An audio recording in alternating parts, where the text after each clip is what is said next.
Hey, what's up everybody, welcome back to the channel everyone and it's news time। তো বরাবরের মতো থাকছে আজকে অনেক ইন্টারেস্টিং নিউজ, দেখতে থাকুন ভিডিওটি, জানতে পারবেন অনেক কিছুই। তো প্রথমের যে বিষয়টি আছে এটি AMD কে কেন্দ্র করে, কেননা তাদের Gen 3 বেস চ্যাগেল অথবা নেক্সট জেনারেশন 5000 সিরিজের যে থ্রেডর‍্যাপার এবং থ্রেডর‍্যাপার প্রো প্রসেসরগুলো হবে এগুলো আরও পাওয়ারফুল হতে চলেছে অ্যাকর্ডিং টু দিস লিক। কেননা এখানে ক্লেম করা হয়েছে যে Gen 2 বেস থ্রেডর‍্যাপার যে ম্যাসিভ পারফরমেন্স জাম্প করতে চলেছে যদি আমরা এর আগের জেনারেশনের 64 কোরের CPU কে বিট করে দিয়েছে 32 কোরের থ্রেডর‍্যাপার প্রো 5975WX, অর্থাৎ পারফরমেন্স পার ওয়ার্ড যে পারফরমেন্স ইনক্রিজ হয়েছে এটি আসলেই বলা যেতে পারে ইনসেইন।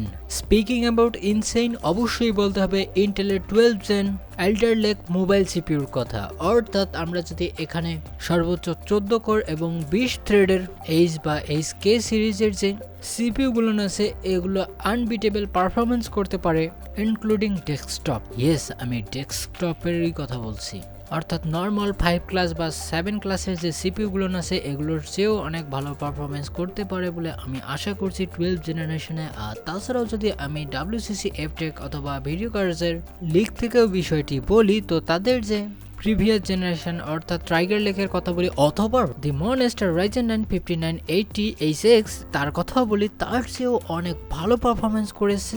শুধুমাত্র কি সিঙ্গেল করে না, এখানে মাল্টি থ্রেডেড ওয়ার্কলোডেও ক্র্যাশ ডাউন করে দিয়েছে AMDর monster Ryzen APU K.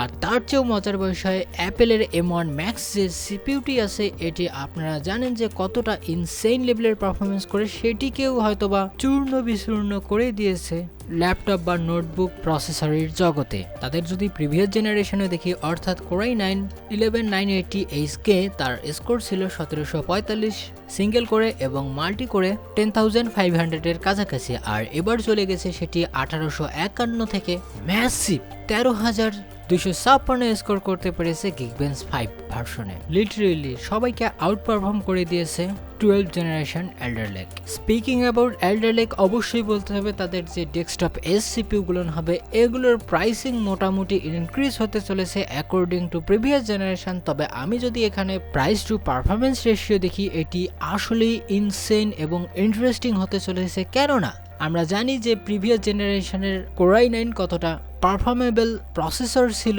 With তার প্রাইস রেঞ্জে থেকে। তবে এবারের যে প্রসেসরগুলো হচ্ছে Core i9 বা ফ্ল্যাগশিপ এগুলো ক্লিয়ারলি AMDর হাই এন্ড বা এনথুসিয়াস্টিক CPU কে পর্যন্ত পানি খাওয়াতে সক্ষম হবে। আর সেই CPU গুলো পাওয়া যাবে হয়তোবা মাইক্রো সেন্টারের লিক অনুযায়ী $670, যা বাংলাদেশে কনভার্ট করলে, কনভার্ট তো বলবো না, এক্সক্লুডেড বা ইনক্লুডেড সহ 65 থেকে 70 হাজার টাকার মধ্যেই থাকবে। তবে এখানে যে মেইন ইন্টারেস্টিং সিপিইউটি হতে চলেছে অ্যাকর্ডিং টু প্রাইস সেটি Core i7 12700K।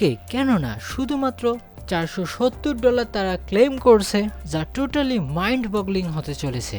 তবে প্রবাবলি এটি 27শে অক্টোবর লঞ্চ হতে চলেছে, লঞ্চ বলবো না, অ্যানাউন্স হতে চলেছে, তাই বেশি কিছু আর বলবো না। তবে আপনারা যদি চান যে আমি নেক্সট টাইম একটা হাইব্রিড কোর ডিজাইন অথবা ওভারঅল এল্ডার লেকের উপর একটা ভিডিও নিই, তো অবশ্যই চ্যানেলটিকে সাবস্ক্রাইব করে রাখুন আর সাথে থাকা বেল আইকনেও প্রেস করে দিন নেক্সট টাইম নোটিফিকেশন পাওয়ার জন্য। স্পিকিং অ্যাবাউট ইন্টেল, অবশ্যই বলতে হবে তাদের Xe XPG ইন্টেল আর গেমিং জিপির কথা। কেননা তারা একটা বিশাল অ্যামাউন্টের গিভঅ্যাওয়ে রাখতে চলেছে, অর্থাৎ মোর দেন 300 গ্রাফিক্স কার্ড তারা প্রথমবার গিভঅ্যাওয়ে করে দিবে। আর তার দৌলতে আমরা এর এক্সপেক্টেড প্রাইসিং আমরা দেখতে পাচ্ছি, যেখানে প্রিমিয়াম যে গ্রাফিক্স কার্ডটি হবে এটি হতে পারে $800 কাছাকাছি। তবে প্রিমিয়াম ক্লাসের মধ্যে যে সকল থার্ড পার্টি বা AIB ভেন্ডররা আছেন তারা যদি অ্যাকচুয়ালি কোনো প্রিমিয়াম কার্ড নিয়ে আসেন তো সেগুলো হচ্ছে ওভার $900ও যেতে পারে। তারপরের যে নিচের কার্ডটি আছে এটি আমরা $700 আশেপাশে দেখতে পারবো। অর্থাৎ এক্সপেক্টিং যদি প্রাইসটি এটি হয়ে থাকে তো আপনাদেরকে বলি এটি পারফরমেন্স করবে RTX 3060 Ti এর একটু বেশি, অর্থাৎ RTX 3070 কাছাকাছি।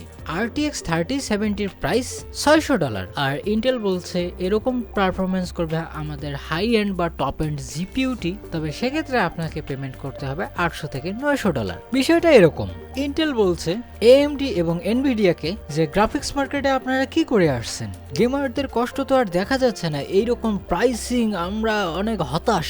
তাই আমরাও নিয়ে আসছি গ্রাফিক্স কার্ড।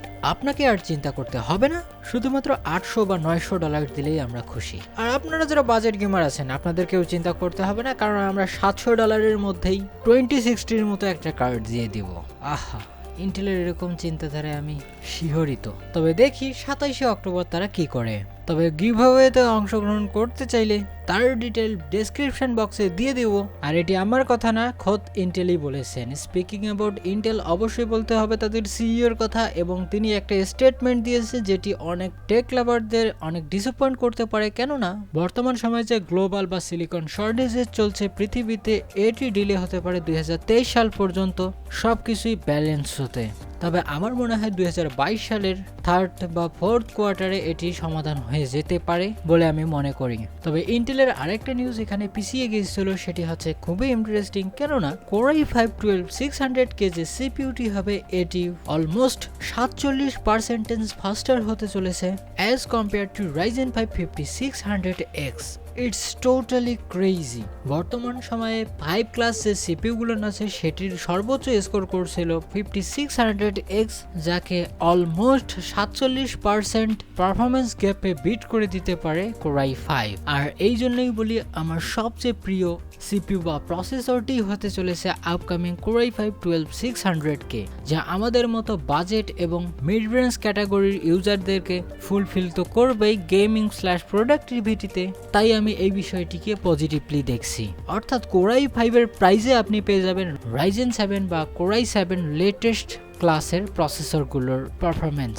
তারপরের যে নিউজটি আসছে সেটি টেসলাকে কেন্দ্র করে। কেননা তারাও চুপিসারে প্রাইস ইনক্রিজ করতে চলেছে, এবং তাদের ভাষ্য অনুযায়ী তারা বলছে যে আমরাও একটা কোম্পানি, আমাদেরও বেশি মার্জিনে লাভ করার অধিকার রয়েছে, তাই আমরাও ধীরে ধীরে প্রাইস ইনক্রিজ করছি আমাদের ইভিতে। তারপরের যে নিউজটি আসছে সেটি AMD এবং মাইক্রোসফটকে কেন্দ্র করে। কেননা তারা Radeon RX 6900XT Halo Infinite limited এডিশনের কার্ড নিয়ে আসতে চলেছে কোলাবোরেশন করে দুইজনই, যা দেখতে রেফারেন্স ডিজাইনের মতোই, তবে একটু পলিশ করা হয়েছে। কেননা তারা বলছে এনভিডিয়া যদি অনেক সময় অনেক কিছু করতেই পারে, Cyberpunk edition, iron man edition, অনেক এডিশন, তো আমরা কেন বাকি থাকবো, আমরাও নিয়ে আসবো। আই হোপ যে ভিডিওটি আপনাকে ভালো লেগেছে। যদি লেগে থাকে অবশ্যই একটা লাইক দিন, আর যদি কিছু বলার থাকে কমেন্টে সেটা জানিয়ে দিবেন। আর এখনো যদি আমার চ্যানেলটিকে সাবস্ক্রাইব না করে থাকেন তো প্লিজ চ্যানেলটিকে সাবস্ক্রাইব করবেন। তো আজকের মতো এ পর্যন্তই, বাই বাই।